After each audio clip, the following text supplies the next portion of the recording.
Three contests in the race for the Republican nomination wrapped up last night. It was a big night for former Senator Rick Santorum, who won in Missouri, Minnesota, and Colorado.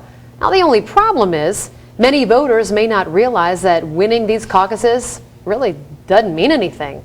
So, is the caucus process just too confusing, and is it leading to chaos? Ben has the reality check you won't see anywhere else.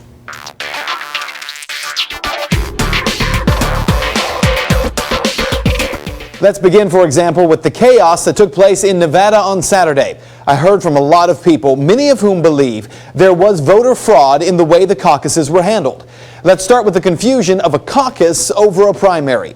Many voters new to the process may have thought this was a primary, but it was not.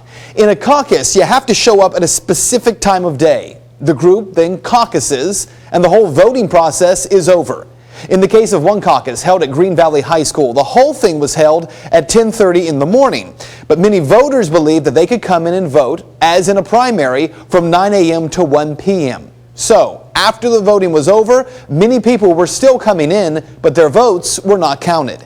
You can hear the frustration of this voter from this clip on YouTube.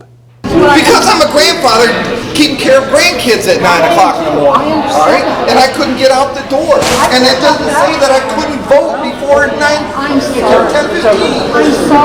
I'm sorry. Well, I tell you, when you're trying to build a good Republican base, you're f***ing it up by doing it. I'm going to say that because I'm pissed about it. Because many voters did not understand how a caucus works, they were left out of the process. The other thing that made such a mess out of Nevada is one very wealthy casino bigwig, who is also a Gingrich supporter, Sheldon Adelson, persuaded the Republican Party to hold a special Saturday night session specifically for Jewish voters. The Republican Party agreed. The problem started when non-Jewish voters showed up to caucus. Many were told that they couldn't, which of course is not true. You can't discriminate against people on a religious basis. It took some time for election officials, though, to figure that out. In the end, though, Nevada belonged to Mitt Romney. Romney finished with over 16,000 votes in his favor, compared to Newt Gingrich and Ron Paul, who finished with 6,000 plus apiece. In fact, a total of only 33,000 votes were cast on Saturday. That's less than 10% of all the Republicans in Nevada. It's a very small number. And yet the disorganization was so bad in that state that it took party officials 2 days to count and figure out who won. And that raised suspicions among a number of voters. Combine that with the disorganization in Iowa. Remember, Mitt Romney was declared the winner by 8 votes. Then it turns out Rick Santorum actually won Iowa by 42. What's worse, the results in 8 precincts in Iowa were lost. Party officials simply decided that we'll never know who won those precincts. Really? Matt Swann, the head of the Iowa GOP, has now resigned because of all the problems with the caucus there. Which then brings us to last night. Those who did turn out for Rick Santorum, well, he finished first in Missouri and in Minnesota and in Colorado. Very good news for his campaign. But what is bad news for Santorum supporters, those wins technically don't mean anything. That's because in a primary, you're not attempting to win states, as some people believe.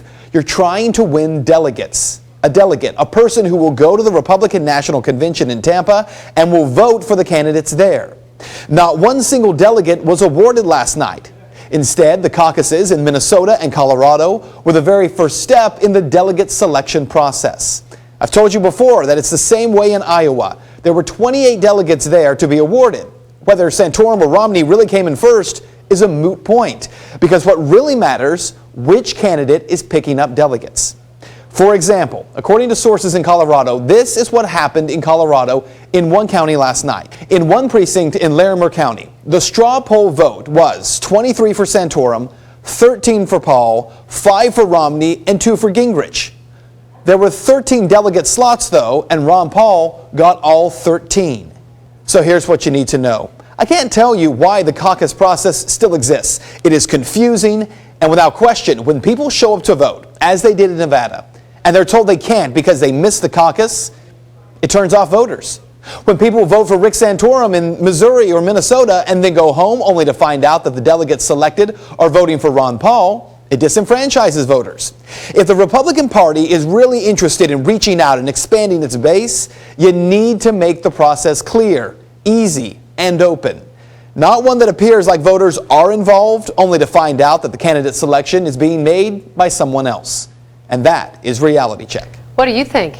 Would you like to make your voice heard on this story? You can do so by simply heading over to Ben's Facebook page. You can find it by searching Ben Swann, WXIX. It is a confusing issue, and no doubt we'll continue to see confusion Sure. in the next few months. Absolutely. Yeah.